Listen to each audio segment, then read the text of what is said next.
Seja bem-vindo a mais um vídeo do Intercâmbio A2. Eu sou o Armando E eu sou a Luciane. e vamos continuar contando um pouquinho da nossa experiência aqui na Irlanda.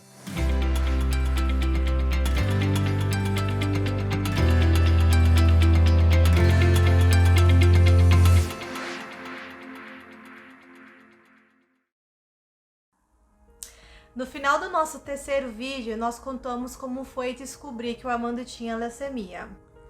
Depois de receber dos médicos o diagnóstico de câncer, eu fui imediatamente internado na véspera de 2015 para 2016 e a gente decidiu não contar para ninguém naquele momento para não estragar o virado do ano das pessoas, né? Além da nossa. Além da nossa, né? Tipo, era uma situação que a gente tinha que passar, então a gente resolveu deixar as más notícias pro dia seguinte. Nessa primeira noite que o Armando passou no hospital, ele foi levado para a ala de hematologia. Ele ficou inicialmente num quarto coletivo com outros pacientes que tinham problemas semelhantes, né? Problemas na área de alguma doença no sangue. E nessa primeira noite o Armando já recebeu transfusão de sangue e de plasma. E essa foi a forma que a gente passou a nossa virada do ano de 2015 para 2016. Eu me lembro muito bem de ter ficado surpreso, pois quando eu recebi uma transfusão de sangue, eu automaticamente já comecei a me sentir muito melhor do que eu estava naquele momento. Antes da gente descobrir que o Armando estava com leucemia, ele estava muito pálido, né? Ele estava bem com o rosto bem branco, e assim que ele tomou a bolsa de sangue, na verdade foram duas naquela noite, ele voltou já a ficar um pouquinho mais corado e ele até ficou um pouquinho mais assim animado, né? Assim, ficou mais, não bem disposto, né? Mas ficou um pouquinho melhor. E foi até engraçado que quando a enfermeira veio falar sobre a questão da doação de sangue, que ele ia receber uma doação de sangue, né? Eu cheguei e perguntei pra enfermeira como é que funcionava, né, a questão da doação de sangue. Daí ela olhou pra mim com uma cara bem assim, tipo, o que você tá perguntando? Aí eu expliquei pra ela que no Brasil, quando uma pessoa precisa de doação de sangue, a gente costuma fazer uma campanha, né, porque os bancos de sangue no Brasil sempre estão com os níveis baixos, e se a gente sempre vê, né, alguém internado, tem a campanha de doação de sangue. E eu expliquei pra ela falou assim, não, aqui não precisa, né? E ela ficou assim, surpresa, né? Foi engraçado. Mas assim, essa foi a primeira vez que o Armando tomou sangue, de muitas vezes que ele precisou fazer a transfusão. E a gente até brinca que o Armando hoje tem mais sangue irlandês do que próprio dele, de tanta transfusão de sangue e de plasma que ele recebeu enquanto ele estava em tratamento. No dia seguinte eu já fui transferido para um quarto onde havia só um leito. Eu ia ficar isolado dos outros pacientes, pois o meu sistema imunológico, que já estava debilitado, ia ficar ainda mais fraco quando começasse a quimioterapia de verdade. Isso, normalmente pacientes com leucemia, eles ficam isolados mesmo, né? Porque é normal piorar um pouco o sistema imunológico. Então, todos os pacientes com o diagnóstico de leucemia ficavam num quarto isolado. No caso dele, era um quarto com um banheiro exclusivo, ele não podia nem compartilhar o banheiro com outros pacientes.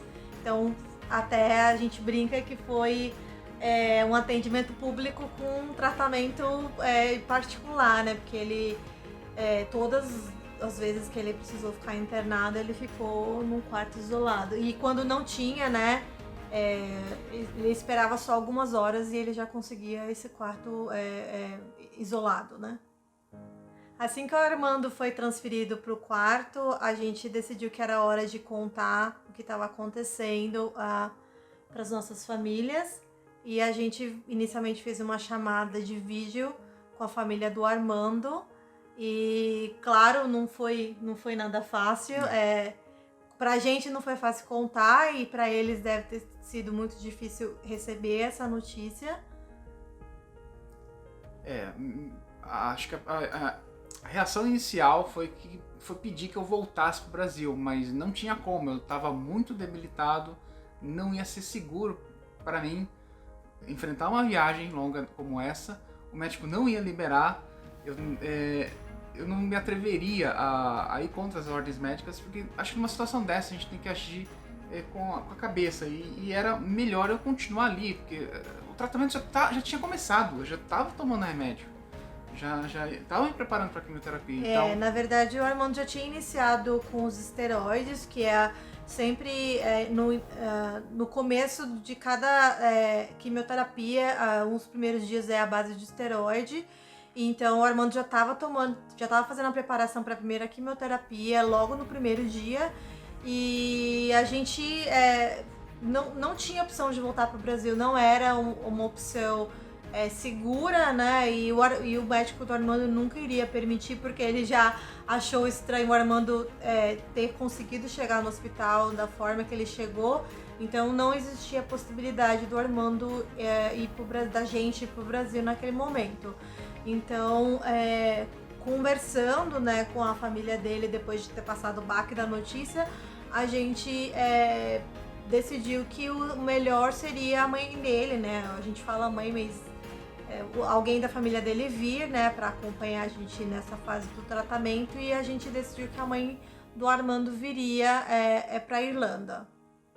Mas como eu estava muito bem de saúde, assim, dentro do possível, eu estava com um quadro bem positivo em todos os aspectos, a gente, vocês decidiram que ela não deveria tirar um passaporte de emergência. A mãe do Armando não tinha nenhum passaporte, e a primeira coisa que veio na cabeça dela, eu vou amanhã, né, ela tinha essa urgência, né?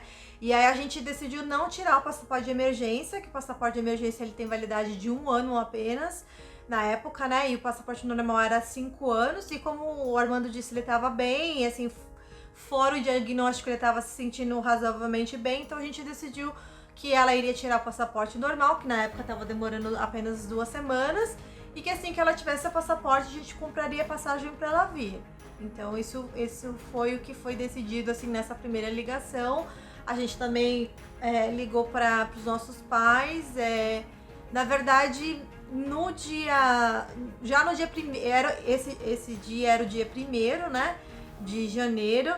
E durante a madrugada do dia 31 para o dia 1º eu já adiantei o assunto para minha irmã por mensagem, falei, né, minha irmã estava acordada até tarde, ano novo no Brasil o pessoal fica, né, passa a noite acordado, e eu tinha mandado essa mensagem para minha irmã, meio adiantando o que estava acontecendo, e pedi para ela ir para casa dos meus pais em tal horário que eu iria contar o que estava acontecendo, né, eu fiquei um pouco preocupada de falar, né, pros meus pais do que estava acontecendo, e também foi nesse dia que a gente contou pros meus pais do que estava acontecendo com a gente naquele momento.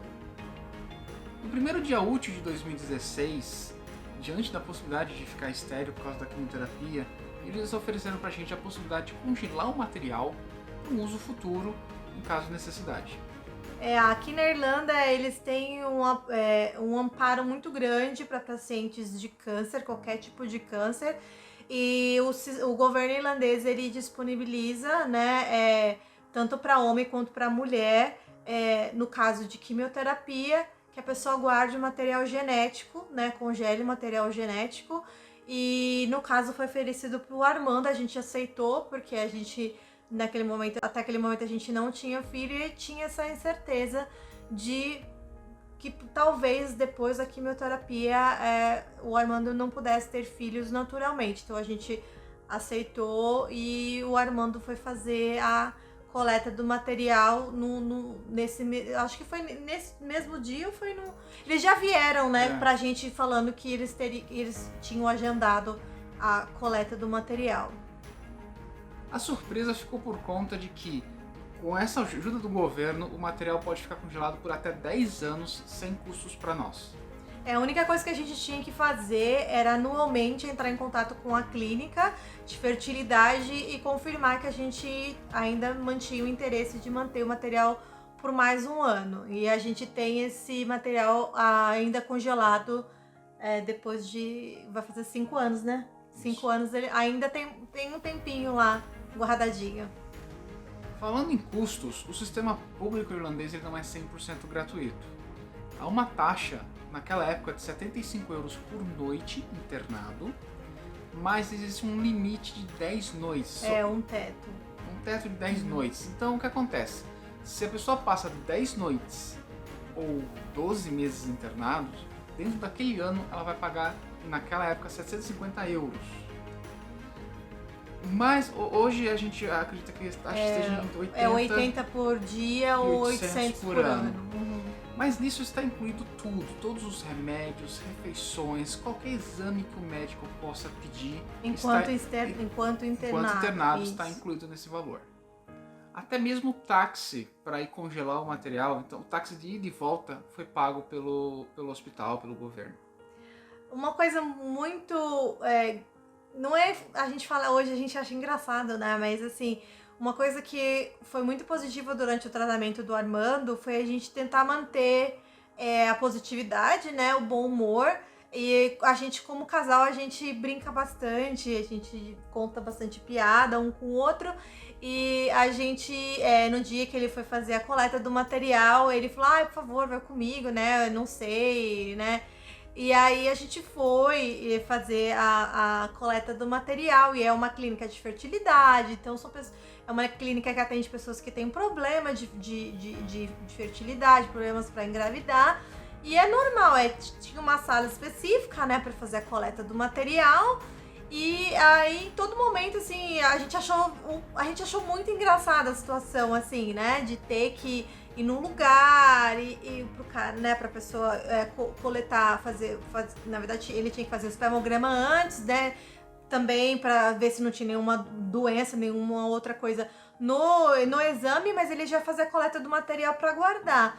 E aí ele falou assim, vamos comigo, né, na sala. E não sei, a gente ficou rindo o tempo inteiro e a gente ficava se sentindo mal de ficar dando risada naquele momento, porque o Armando tinha recebido o diagnóstico de leucemia e a gente estava indo ali coletar o material que seria a única opção da gente ter um filho um dia, mas a gente achou tudo muito engraçado, né? Sim. A gente entrou na sala, que é uma sala, assim, eu não sei se as mulheres costumam entrar na sala com os maridos, mas no nosso caso a gente entrou, né? Ele entrou. Daí a gente entrou na sala e aquela coisa, uma sala, né? Que os homens vão, né? Coletar material. E aí tinha todo aquele suporte, né? Visual e revistas. Eu acho que tinha vídeo, né? Alguma coisa assim, não sei. Tinha uma TV. Tinha TV. E a gente começou a dar risada de tudo, que tudo era encapado, assim, com plástico filme, né? Ainda bem, né? E a gente dava altas gargalhadas dentro da sala, porque pra gente era uma situação inusitada, então a gente ficou rindo o tempo inteiro. E depois, nesse dia, o Armando voltou pro hospital e eu aproveitei que era muito próximo do meu trabalho, a clínica, e fui, né, no meu trabalho conversar com o meu gerente, explicar o que estava acontecendo. Mas assim, pra gente foi muito inusitado, assim, essa situação da coleta do material. Graças a Deus a gente conseguiu coletar bastante material para guardar. A gente tem 6 vidrinhos, né, amostras, e eles estão lá guardadinhos. Então, mas foi muito engraçado, assim, a gente deu muita risada. Foi uma coisa que a gente deu bastante risada, né? Depois da coleta do material, a quimioterapia realmente pôde começar. Mas no início eu realmente estava me sentindo muito bem. Eu estava com muito medo, mas no início foi bem tranquilo. A gente até comentou assim, né, que a informação que a gente tinha sobre leucemia antes do diagnóstico do Armando é aquela informação que todo mundo tem inicial, né? Teve aquela novela, que teve a personagem da Carolina Dickman que teve leucemia, que teve aquela famosa cena de raspar o cabelo. Então a única coisa que a gente sabia era que a pessoa tomava quimioterapia, ficava muito mal, vomitava, não conseguia comer, emagrecia e ficava aquela, né? Então a gente achou até estranho que o Armando fez quimioterapia e ele tava se sentindo super bem, ficava a maior parte do tempo no celular, jogando, vendo filme no tablet. O Armando, assim, tava muito bem de saúde, assim, a gente não ficou até surpreso, né? A gente achou que de repente ele sentiria alguma dor, sentiria alguma coisa, alguma outra reação, e assim, nessa primeira quimioterapia não veio inicialmente, né? Inclusive, eu até confesso que eu me senti um pouquinho culpado, assim, no sentido de que eu estava ali sem fazer nada. Como eu mencionei no outro vídeo, eu havia acabado de conseguir um emprego novo, tinha assinado o contrato. Era para eu estar trabalhando, mas eu não podia ir trabalhar. Inclusive o pessoal lá foi muito solidário, eles esperaram praticamente um mês para ver se eu conseguia retornar e continuar, né, com a vaga que eu tinha pego. Mas não foi possível. Depois de um mês, obviamente, eles tiveram que procurar outro profissional. Mas aí eu tava lá no quarto, eu ficava meio que descansando, só tentando me distrair. Então assim, foi ali no início, ali na primeira semana, eu senti que eu tava numa espécie de férias forçadas. Não tava me sentindo mal nem nada, principalmente quando eles me davam transfusão de sangue, aí dava aquele ânimo extra. Então, tipo, ali naquele momento tava tudo muito bem. No começo, assim, o Armando, ele comia comida do hospital, né? Então, assim, o hospital...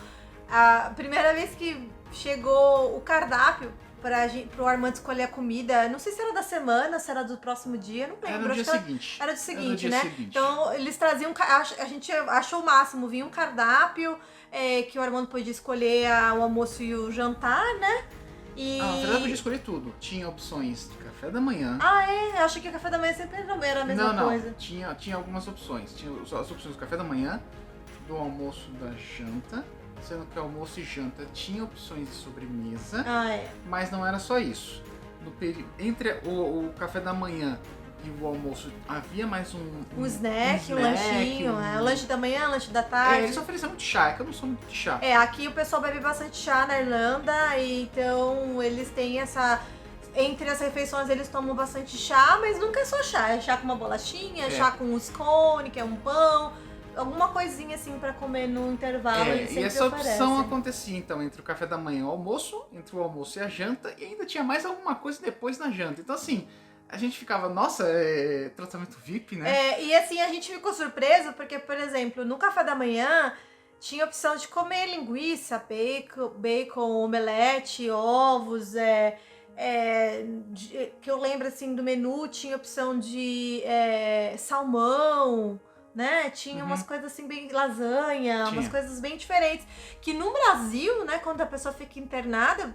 Eu tive poucas pessoas assim que eu conheci que ficou internada, minha mãe ficou internada, e era uma comida super insossa, super sem gosto, e você nunca podia escolher, né? Então o fato de vir um cardápio, você poder escolher mais ou menos, lógico que a comida é bem diferente, tinha coisas que a gente nem sabia o que era, né, assim, de comida, mas assim, nessa diária de 75 euros por dia, né, tinha todas essas refeições.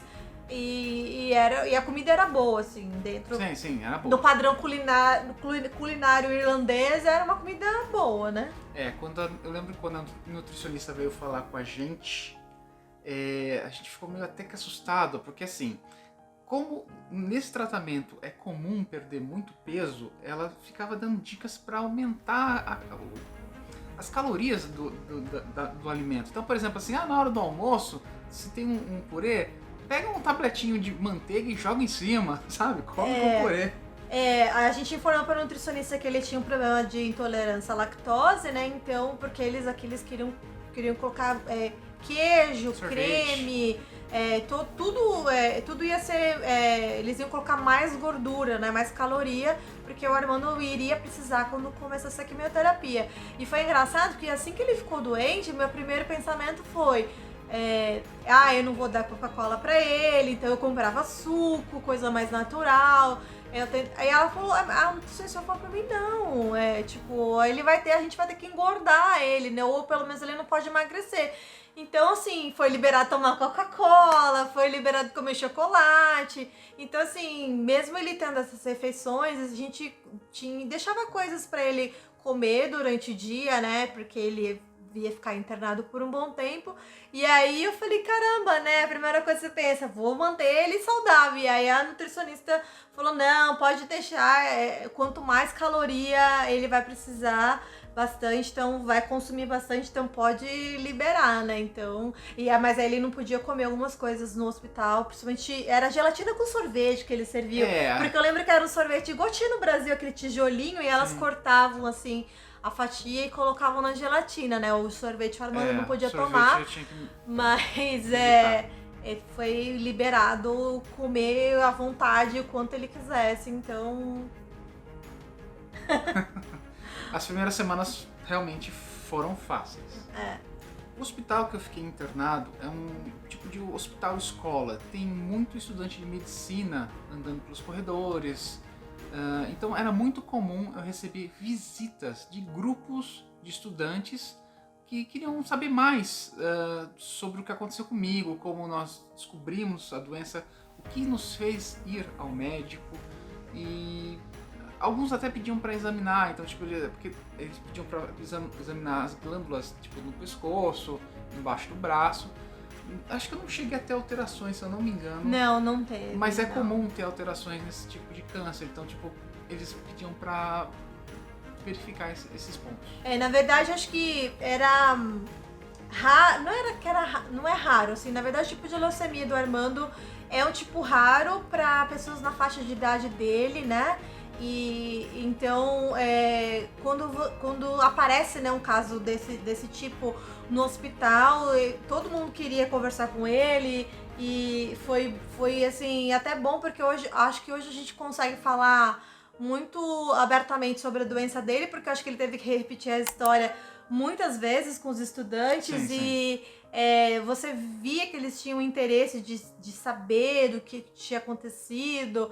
Então, assim, era engraçado que às vezes eu não ficava o tempo todo, né, o dia inteiro com o Armando, eu tinha que resolver papelada, né, da mãe dele vindo e todas essas coisas burocráticas do hospital, então eu não ficava com ele o tempo todo, mas às vezes eu tava vindo no corredor e eu via assim, aquele monte de gente conversando e chegava era o Armando, tipo, e às vezes tinha 8, 9 pessoas, lógico, todos eles usavam máscara, né, tinha toda a parte pra manter ele saudável, né? Mas às vezes a gente chegava, tinha umas 8, 9 pessoas no quarto com ele, conversando. E eu acho que foi bem, assim, foi bem legal pra distrair um pouco ele da rotina de estar dentro do hospital o tempo inteiro. Nesse ponto, eu sempre lembro de duas coisas. Primeiro, óbvio, ninguém quer ficar doente, mas já que eu fiquei doente, eu tive, vamos dizer assim, a sorte de ter algo que era relativamente raro para chamar a atenção dos médicos, mas ao mesmo tempo não era raro a ponto de eles não saberem o que fazer comigo. Tinha todo um procedimento com essa doença. É que no caso, realmente, como a Luciane falou, o raro era a idade. O tipo de leucemia que eu tive era mais comum em crianças e idosos, mas no adulto acontece menos. Outra coisa que interessante é que o nosso médico, ele sempre foi muito claro em todas as decisões que seriam tomadas, né, com relação ao tratamento dele. E por o caso dele ser um pouco raro, ele veio pedir permissão nossa pro caso do Armando ser estudado. Que na verdade, como tem esse hospital escola e o médico do Armando, ele é um médico muito especializado na área de hematologia, então o caso do Armando virou um caso de estudo, um estudo de caso, né? E ele pediu autorização para que, se a gente permitia que todos os dados do Armando, exames, entrassem nesse estudo de caso. E então tem várias pessoas pesquisando e eles testaram alguns protocolos de tratamento diferentes com o Armando.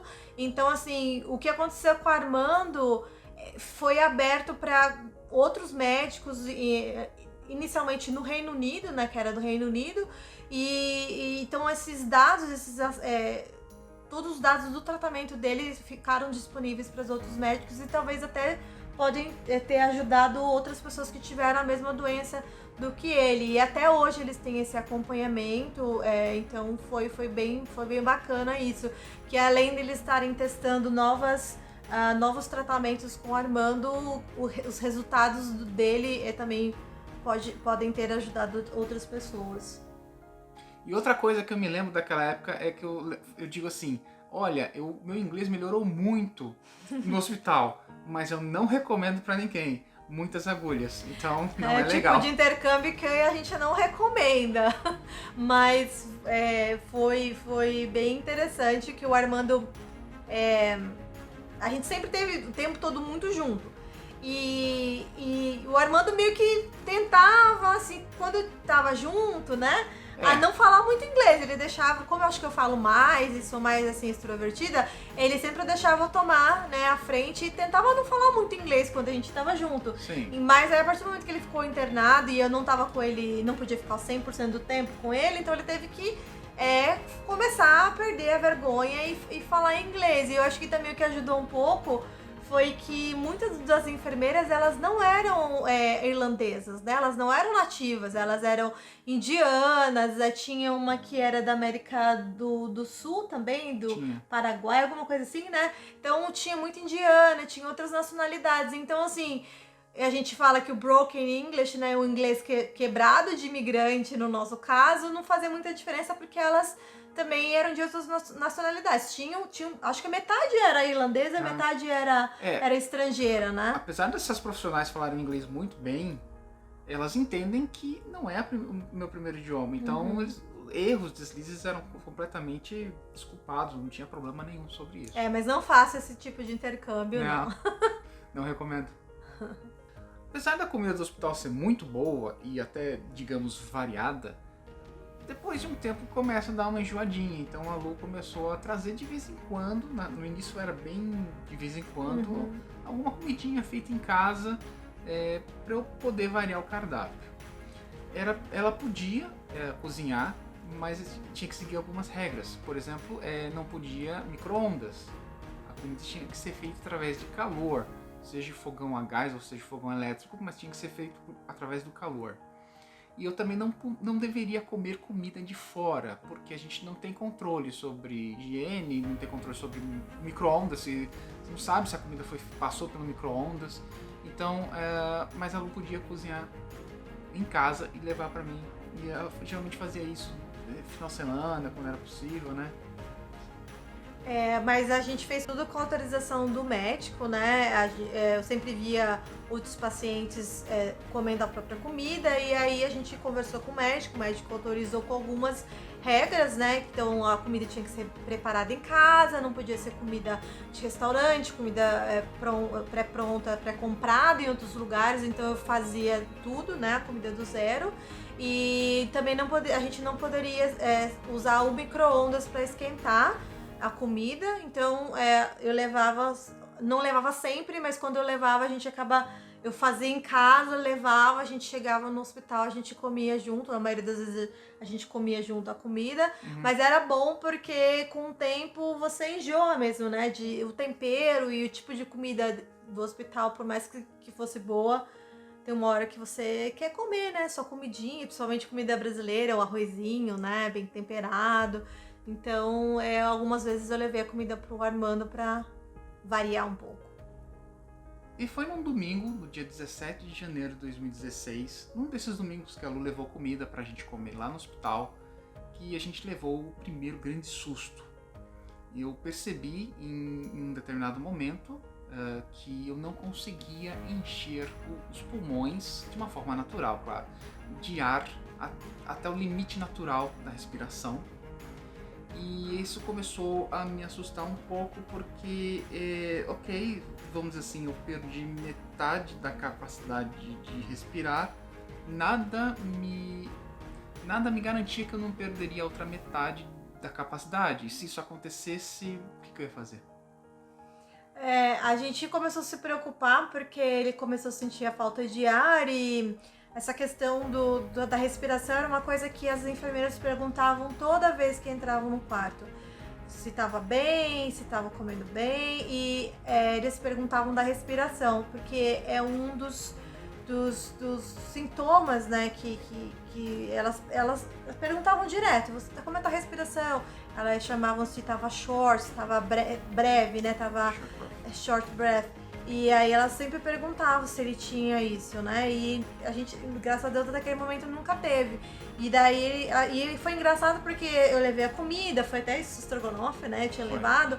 E a gente tinha comido, a gente tinha foi assim, do nada. A gente comeu, a gente tava assistindo seriado, deitado na cama, os dois, e aí ele começou a falar, eu tô me sentindo mal, não tô conseguindo respirar. Daí eu falei assim, eu vou chamar a enfermeira, né? Porque eu tinha na minha cabeça que ela sempre perguntava isso, então eu achei que era algo que a gente não devia, né, esconder. E aí eu chamei a enfermeira que tava ali próxima e avisei, né, que o Armando não tava conseguindo respirar direito. Então, rapidamente, o quarto se encheu de enfermeiras e alguns médicos que estavam no plantão daquele domingo, e eu percebi que tiraram a Luciane do quarto, enquanto um monte de gente me fazia um monte de perguntas e eu respondia devagarzinho porque estava difícil de respirar, e ao mesmo tempo eles estavam tentando tirar minha pressão. Eu me lembro que aquele negócio que eles colocam no braço para medir a pressão, que enche de ar, eu tava tão fraco que aquele negócio doía, parecia que ia arrancar meu braço fora. E obviamente eu reclamava, mas não adiantava, eles queriam tentar tirar minha pressão, medir minha pressão para ter certeza do que estava acontecendo. Enquanto isso eu respondia perguntas sobre se eu fumava ou não, se eu bebia ou não, se eu estava sentindo mais alguma coisa. E assim, foi bem assustador, porque eu não imaginei que ia aparecer tanta gente ali para tentar me ajudar. O negócio estava sério. A gente, assim, naquele momento eu achei, elas estavam vindo medir a pressão dele antes disso acontecer. Ele tava com a pressão baixa, eu lembro da enfermeira ter falado que ele tava com a pressão baixa. E aí, a partir do momento que eu chamei ela e ela viu que alguma coisa estava acontecendo, pra mim foi um borrão, assim, desse momento pra frente, porque é uma sensação horrível, né, de você estar ali vendo a pessoa passar mal e você não pode ajudar. E naquele momento, realmente, a melhor coisa que tinha que ser feita realmente era, eles me tiraram do quarto, uma das enfermeiras me levou pra uma área que é uma área de visitantes. Assim, sempre que eu estive com o Armando no hospital, eu não era considerada como se fosse uma visitante, né? Eu era acompanhante, então eu sempre fiquei o tempo todo com ele no quarto. Eu nunca ficava nessa ala de visitantes, né? E ela me levou pra lá, e ela me levou e falou, não, a gente vai ver o que tá acontecendo, fica aqui. E aí eu não sabia, né? O pior de tudo é que eu não sabia o que estava acontecendo, né? E eu achei realmente que fosse algo grave, mas eu não tinha certeza do que estava acontecendo exatamente. Alguns minutos depois, a minha pressão começou a voltar ao normal. Aquela medição já não estava doendo tanto e eu percebi que as pessoas começaram a ficar um pouco mais calmas. Naquele momento eu já tinha um catéter que chama, né? Catéter é um tubo que entrava no meu braço e a outra ponta ficava dentro do coração, porque se algum medicamento fosse injetado ali, ele iria se espalhar pelo corpo de uma forma muito rápida. Enfim, eu estava já numa fase que eu estava acostumado a receber medicamentos por ali, porque não tem agulha, não dói. Já tá ali mesmo. Mas, de repente, eu vi que uma enfermeira puxou uma seringa com uma agulha e falou que ia aplicar aquela injeção na minha barriga. Não sei o que era aquilo, mas eu sei que na hora que eu peguei, eu me assustei e falei assim, "Whoa, what's this?" O pessoal alguns até deram risada da minha reação. Aí eles explicaram que realmente tinha que ser uma injeção na barriga, não podia ser de outra forma. Tudo bem, né? Então não foi tão ruim assim, foi só mesmo aquele susto.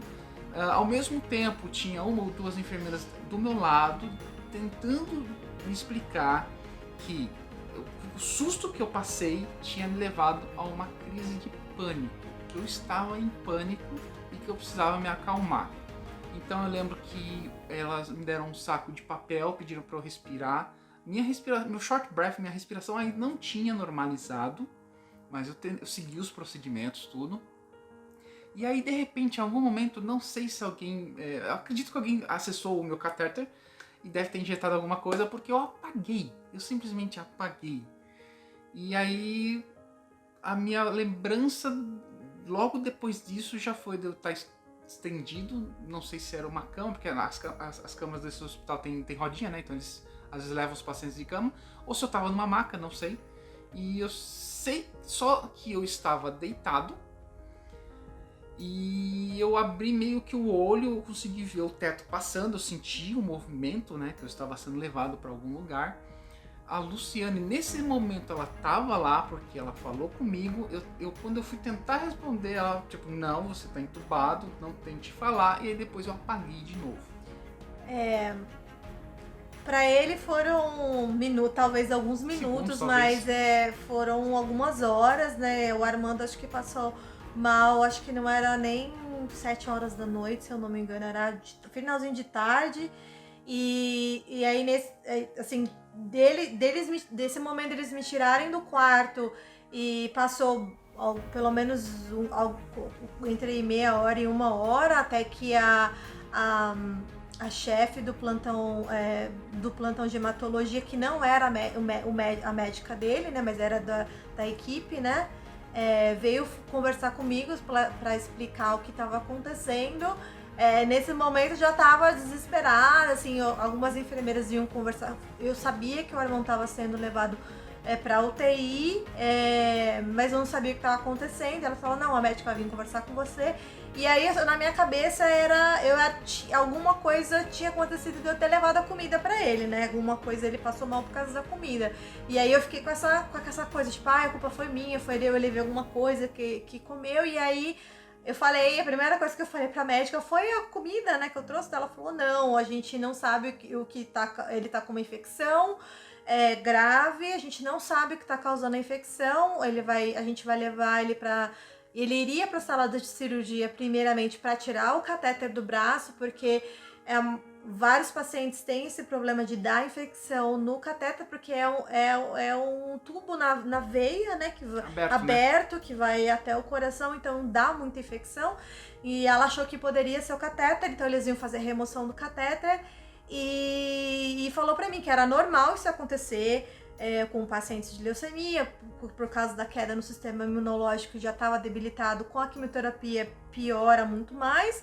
E acontecia também de ter as doenças oportunistas, que poderia ser qualquer coisa, poderia ser qualquer vírus, qualquer bactéria, qualquer coisa que ele pegasse naquele momento. Pra ele tava quase zerado o sistema imunológico. Então ela falou pra mim, não foi o que você trouxe pra comer.